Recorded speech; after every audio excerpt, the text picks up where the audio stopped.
Question के साथ खेलने वाला जो राउंड है उसको हम स्टार्ट कर रहे हैं और आप सब लोगों को क्या बताना पड़ेगा, आंसर। ठीक है, तो आप लोग रेडी है कि नहीं रेडी है? सबसे पहले ये बताइए कि हमने दो तरह के सिस्टम बताए हैं, एक सिंपैथेटिक सिस्टम और दूसरा पैरासिम्पैथेटिक सिस्टम। अब आपको ये बताना है कि कौन सा इमरजेंसी सिचुएशन में काम करता है। Sympathetic system. ये देखो, ये बता रहे हैं सिंपैथेटिक सिस्टम इमरजेंसी सिचुएशन में काम करता है। आप लोग एग्री हो, सही बता रहे हैं कि गलत बता रहे हैं? सही बता रहे हैं। चलो ठीक है, अब आपको ये बताना है कि क्रेनियोसैक्रल आउटफ्लो है ना, मैंने बताया था क्रेनियोसैक्रल आउटफ्लो सिंपैथेटिक सिस्टम को कहते हैं या फिर पैरासिम्पैथेटिक?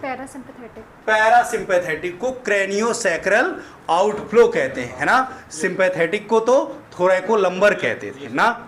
अच्छा, मैंने आपको बताया था कि प्यूपिल का डायलेशन हो जाएगा, बताओ सिंपैथेटिक नर्वस सिस्टम में या parasympathetic? Sympathetic. Sympathetic, very good. Sympathetic में प्यूपिल का क्या होता है, डायलेशन हो जाता है। अच्छा, अब आपको ये बताना है जो हमारी स्केलेटल मसल होती हैं, स्केलेटल मसल में ब्लड सप्लाई कौन से सिस्टम में बढ़ती है, किस सिस्टम में ब्लड सप्लाई इंक्रीज होती है, जल्दी से बताओ, सिंपैथेटिक या पैरासिम्पैथेटिक? सिंपैथेटिक, क्योंकि हमने बताया था सिंपैथेटिक सिस्टम में इमरजेंसी सिचुएशन में होते हैं, है ना, दौड़ना पड़ता है, तो हमारी स्केलेटल मसल के लिए ब्लड सप्लाई क्या होती है, इंक्रीज हो जाती है। ठीक है। अच्छा, इसके बाद हम बात करते हैं ब्रोंकोडायलिटेशन, मतलब कब ज्यादा ऑक्सीजन की जरूरत पड़ती है, बताओ सिंपैथेटिक सिस्टम में या पैरासिम्पैथेटिक? पैरासिम्पैथेटिक में देखो, ये तो मिस कर गए भाई। सिंपैथेटिक सिस्टम में क्या होता है, ब्रोंकोडायलेशन होता है। अच्छा, आप ये बताओ स्किन की ब्लड सप्लाई कब घटती है, मतलब स्किन कब येलो हो जाती है, सिंपैथेटिक में या पैरासिम्पैथेटिक में? सिंपैथेटिक में। किस में होता है, सिंपैथेटिक में स्किन की सप्लाई क्या हो जाती है, कम हो जाती है, क्योंकि जो स्किन वाला ब्लड है वो कहां पर चला जाएगा, स्केलेटल मसल में चला जाएगा, हार्ट में चला जाएगा, लंग्स में चला जाएगा, है ना। क्लियर है? तो सारे बच्चों को मैं कवर नहीं कर पाया क्योंकि वीडियो का ड्यूरेशन भी बड़ा हो रहा है। आई थिंक आप लोगों ने चीज़ें याद कर ली हैं। ठीक है, तो और सर भी आपसे अगर कोई बात करें तो बिल्कुल भी। केमिस्ट्री में तो सब सही चल रहा है, याद हो रहा है कि नहीं याद हो रहा है? तो चलो, आज खैर बायो का सेशन हो गया आप लोगों का, कि क्लास में जो पढ़ाया गया है वो आपको याद हो गया है। ठीक है, तो मैं नेक्स्ट सेशन में आप लोगों से केमिस्ट्री का पूछूंगा, है ना, क्योंकि तब तक हम लोग आयनाइजेशन एनर्जी तक पूरा का पूरा कवर कर चुके होंगे। तो आगे के टॉपिक्स जो पढ़ेंगे तो उससे पहले हम लोग आयनाइजेशन एनर्जी का कंप्लीट एक सेशन रखेंगे, ठीक है ना। तो वो पढ़ के आएंगे तो उसमें हम लोग फिर क्या करेंगे, सारे टॉपिक्स कवर करेंगे अपने, ठीक है ना बेटा। तब तक सबके नोट्स भी कंप्लीट हो जाएंगे, है ना। अपने नोट्स कंप्लीट कर लेने और हम लोग उस सेशन को बेहतरीन तरीके से क्वेश्चन आंसर करेंगे। एक प्रकार से हम कह सकते हैं वो इंटरैक्टिव सेशन होगा, वो डिस्कशन सेशन होगा, और मुझे लगता है कि डिस्कशन सेशन से आपको चीज़ें अच्छे से याद भी हो गए होंगे, है ना। और फिज़िक्स का सेशन शायद सर ने लिया था जो है, तो सर अगर कुछ बात करना चाहेंगे तो वो कर। फिजिक्स का सेशन कल हो चुका है, वैसे कुछ बच्चे आए थे उसमें हम लोगों ने बुलाया था, तो उनसे जो भी डिस्कशन किया उसमें उन लोगों ने सही जवाब दिए थे, है ना। आप लोगों में तो कोई था उसमें, आप थे, आपने सही किया था क्वेश्चन जो मैंने आपको दिया था, और आदित्य ने ये कंफर्म किया था कि ये सही है। और कौन थे उसमें? आप थे, आप लोगों ने बैठ के अलग से किया था, बोर्ड पे आपने बुलाया था, मैंने जयेश को बुलाया था, जयेश नहीं है अभी यहाँ पे, जयेश को बुलाया था। और ये तो जो पूछा था सब तुम्हें आ रहा था, मतलब अगर तुमको बोर्ड पे भेजते तो तुम कर लेती, पक्का ना? ठीक है, अब इसको आज के सेशन ख़त्म करेंगे, आप लोग घर जाएंगे, खाना वाना खाएंगे, आराम करेंगे, और यहाँ से आपको जो भी मैसेज आता है कि क्या तैयार करना है, कैसे करना है, वो आप फॉलो करेंगे। मतलब जो यहाँ से कुछ जाए तो उसको आप फॉलो करिए, ठीक है ना। वो है इसीलिए कि आपको कुछ यहाँ से भेजा जाए तो आप उसको फॉलो करें कि ये करना है, ये नहीं करना है, ठीक है। अच्छा, ये बताओ, यूनिट वेक्टर निकाल लेते हैं? अगर हमको एक वेक्टर तुमको दे दें तो यूनिट वेक्टर निकाल देंगे? कन्फर्म है?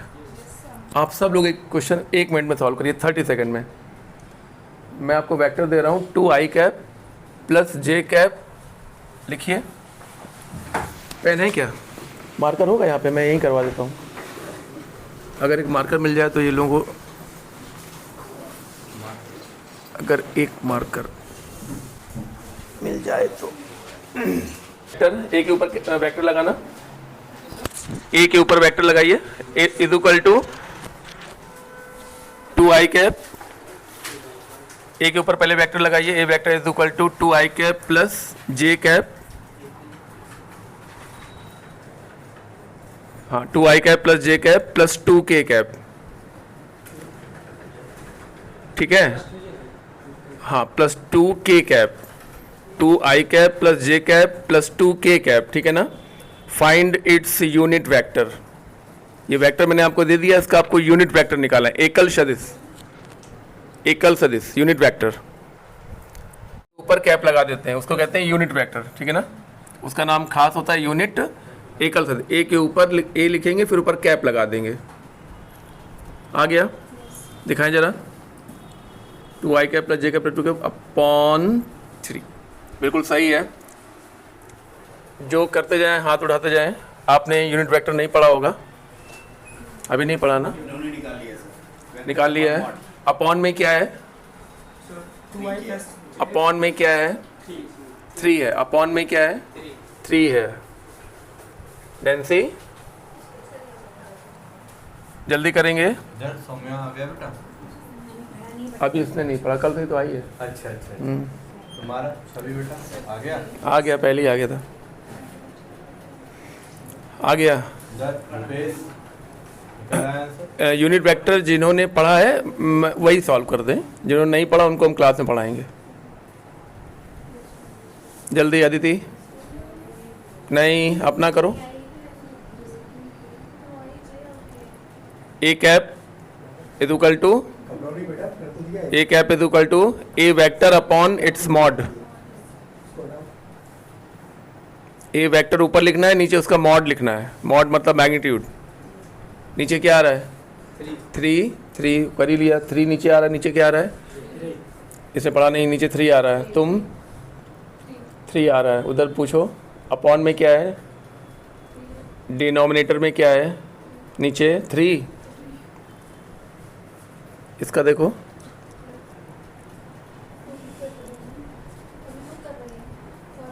बस टाइम ख़त्म हो गया, बस टाइम ख़त्म हो गया। और जल्दी से इसको ज़्यादातर लोगों ने कर लिया है, और 2 लोगों का 3 लोगों का छूटा हुआ है, वो नहीं कर पाए हैं।